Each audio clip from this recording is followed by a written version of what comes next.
Vladimir Putin, who won the presidency in Russia for the 5th time, addressed Europe. 3 of a possible conflict between NATO and Russia, he said he would open the door to World War II. Your soldiers are already in Ukraine, he replied to French President Emmanuel Macron.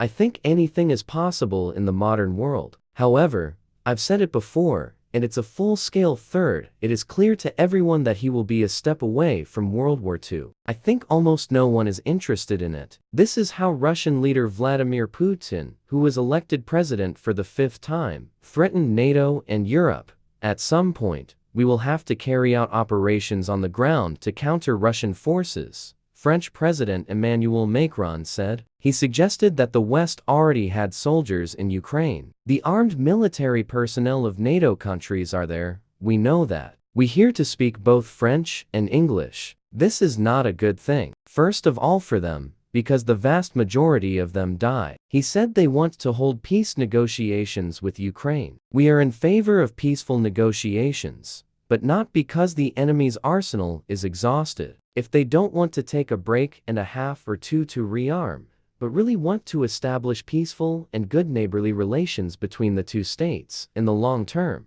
we are for it. Ukrainian President Volodymyr Zelensky, on the other hand, argued that the election held in Russia had no legitimacy, saying that the Ukrainian occupation should be accounted for, everything Russian murderers do in this war, and for the sake of Putin's lifelong power, must have a fair revenge. He is afraid of one thing: justice.